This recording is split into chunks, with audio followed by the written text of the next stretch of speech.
Hello Virgo, salamat sa pagbisita o salamat sa pagbabalik. Ito po ang iyong Sun, Moon, Rising Sign and Venus Love Reading para sa sign ng Virgo. Ito po ay para sa June 2025. Kunin nyo lamang po kung ano yung nakarelate kayo, tapon nyo hindi. Kung hindi nakarelate, okay lang yun. Maaaring ang susunod na pag-upload ang siyang makakarelate kayo. So, subscribe lamang po kayo para maabutan nyo yung pag-upload. Ay, dalawa ang core energy. Sige na nga. Pero naniniwala ako meron at merong dahilan kung bakit tayo napadpad dito. May dahilan kung bakit tayo, bukod sa algorithm syempre. Ay, gusto lumabas? Okay, ay, Virgo, anong ganap? Ikaw ba ay makikipaghiwalay na sa iyong long-term partner? O kaya ikaw ay magko-call off na ng engagement? Pwedeng ganon. Pwedeng i-call off mo na ang kasal. Kasi kasal to eh, tas reverse mo nakuha. Pwedeng si Virgo ay masyado nang nalolongkot sa kanyang relasyon. Meron siyang breakthrough moment na pag-isip-isip niya na at sure na siya na this is it, pansit. Siguro kailangan ko nang makalaya, kailangan ko nang umalis dito. Hindi dahil hindi mo na siya mahal, pero sadyang puwedeng na-outgrow mo na yung tao, puwedeng pagod ka na sa trying to work it out, nagiging one-way street na lang siya at handa ka na para mag-harvest ng bagong bulaklak. Tingnan mo ang kanyang picture. Ready ka na para i-lay down ang burden, ready ka na para itigil na ang parang masyado ng maraming arguments, puwedeng gano'n, masyado ng mainit.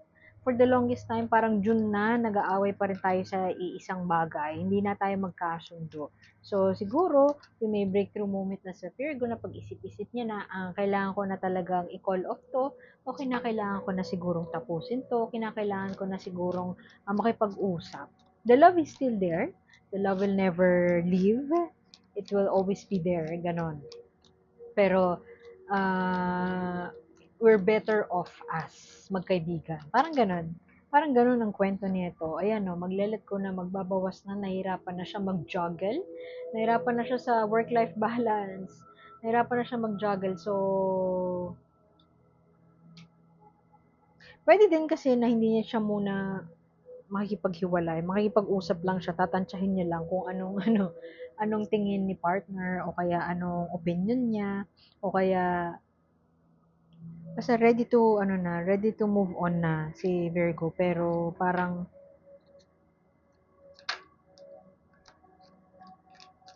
nagdadalawang isip pa. Parang feeling niya or feeling mo Virgo parang ikaw ay tatalon sa isang too much risk, masyadong risky kung magdedesisyon ka ngayon. Ang galing. Alam mo, pwedeng yung iba sa inyo, makikipaghiwalay dun sa long-term partner niya, pero may na-meet na kasi siya. Hindi ko nilalahat ha. Kung hindi kayo nakaka-relate dito, huwag niyo sabihin na parang, sabi sa tarot reading, bigla niyo ikukumpronta yung partner ito, sasabihin niyo, sabi sa tarot reading, meron ka daw ibang na-meet na bago. Hindi mo sinasabi sa akin, makaawayan niyo yung partner niyo ha. Kung hindi sa inyo nangyayari to ngayon, hindi pa nare-reveal sa inyo kung meron siyang bago, meron siyang nilalanding iba, huwag niyong unahan, okay? Para lang to doon sa mga tao na na-reveal na sa kanila. O, nagkakaintindihan ba tayo? Malinaw.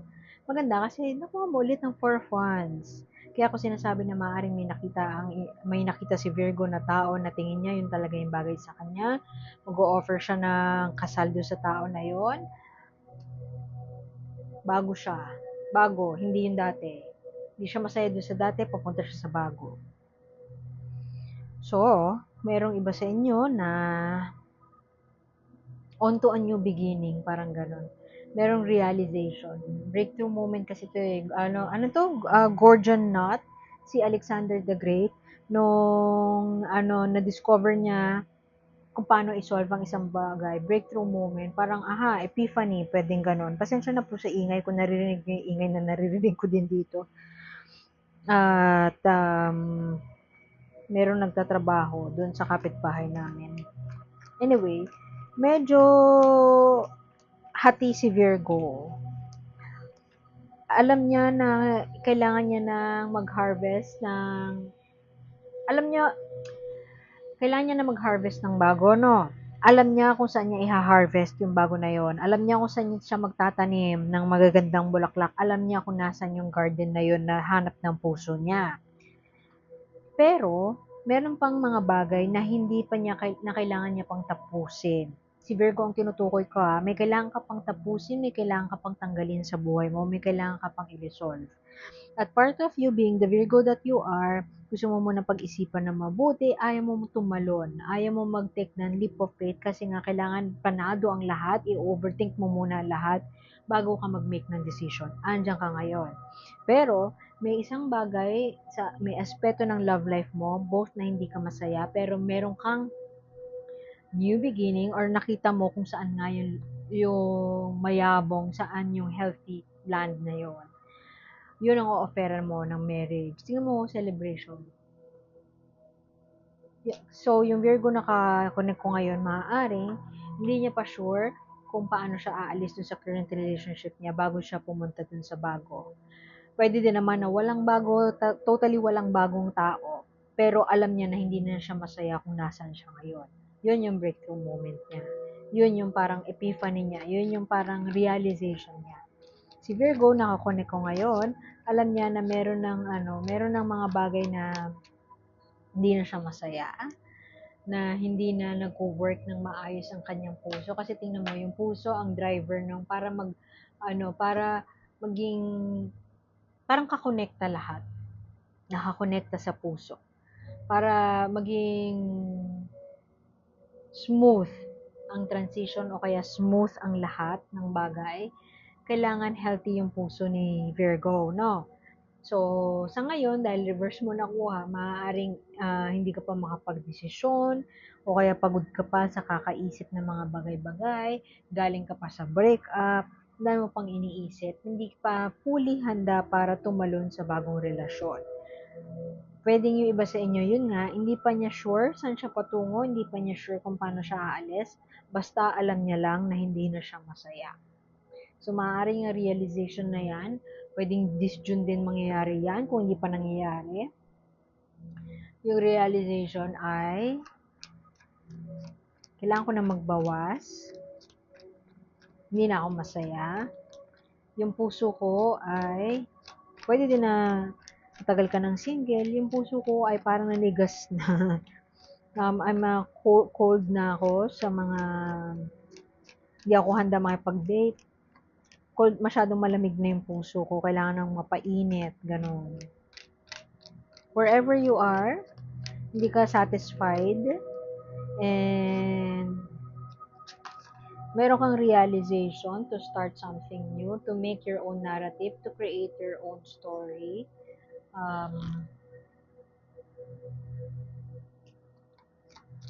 Yun, meron ka nga lang ang kailangan tanggalin. Nasabi ko na may current relationship si Virgo at papunta siya sa bago kasi merong ano dito eh, ayan, may two of pentacles dito eh, may pagbabawas. See, affirmation of depression, if not depression, Virgo is very much wala sa hulog sa ngayon, hindi siya masaya.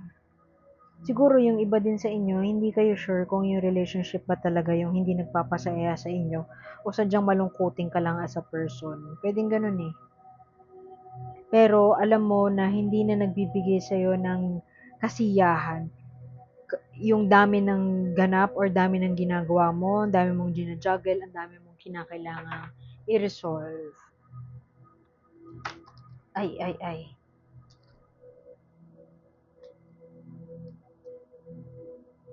Tingnan mo, hawak niya, alam mo nasa kanya na yung lahat. Hawak niya yung mundo sa kamay niya, pero hindi pa rin siya kontento.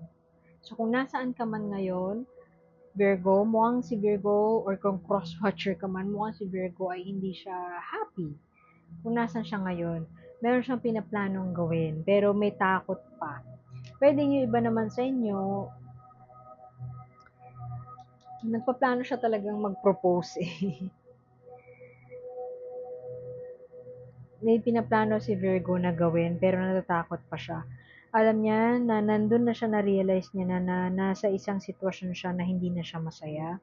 alam niya na or na-realize niya na kung ano yung magpapasaya sa kanya o kaya kung ano yung pwede niyang gawin. Gusto niyang planuhin yun, pag-isipan yun, pero na-stuck pa siya doon sa sitwasyon, doon sa pag-iisip, parang ayoko munang mag-take ng risk. Natatakot mag-take ng risk si Virgo. Parang feeling niya, ah, mamalasing siya, o feeling niya hindi sasang-ayon. May vision si Virgo, pero may takot, napapangunahan ng takot. Meron kang, pwedeng karelasyon mo to, Aries, Sagittarius, Leo. Demanding. Charming pero very demanding. Charming pero alam mo yun, too much. Siguro si Virgo na-realize niya na he or she has been in a relationship na parang too much. Hindi, I cannot, ganyan na yung ano ni Virgo. Hindi ko na kaya. Hindi ko na kaya na magtagal pa. Hindi ko na kaya na pwedeng nasusuffocate na ako. This person is just too much for me. Hindi niya yung sasabihin sa'yo. Kung ikaw yung karelasyon ni Virgo, hindi niya yung sasabihin sa'yo. Pwede din na sinabi niya, pero ikaw, sadyang talagang fierce ka lang talaga, demanding ka lang talaga, matigas lang talaga yung ulo mo, at gusto mo na, hindi, pag-uusapan natin, hindi, i-work out natin, pero kung makikiramdam ka lang, alam mo na, hindi masaya si Virgo. Ikaw naman, Virgo, the more na magtagal ka dyan, sa kung nasan ka ngayon, kung di ka na masaya at ayaw mo pang umalis, the more na magtagal ka dyan, ay, diyan ka na lang. Hindi ka na magtatagumpay. Talagang mag-spiral ka na down na hindi ka na masaya forever. Kuha tayo ng ano, nawawala na yung araw ko. Okay. Ito yung cover ni, ay, tama ba? Ito yata yung cover nito eh. Tama ba? Wait check ko lang. Oo, siya nga. Ay, hindi. Hindi pala. Pero gusto ko tong, gusto ko tong drawing na to. Madilim na pero sana kita niyo pa rin. Denial. What are you denying yourself of? Ano yung kinakatakot mo? Natakot ka masaktan? Nasasaktan ka na ngayon. Yung pain na nararamdaman mo ngayon or fear, sinasabi sa'yo ng card na to, yun ay parang paraan para iparamdam sa'yo na something is really wrong. So, makinig ka dun. Mukhang nandun ka naman na eh. Affirmation na to eh, na nandun ka na. Na-acknowledge mo na yung fear, yung pain, all you have to do is do something. All you have to do is do something. All you have to do is sundan mo kung ano yung nasa puso mo. Kung ano yung naisip mo na bago, gawin mo na yon. Gumagalaw yung camera, sorry. In denial to eh. Denial. Ano yung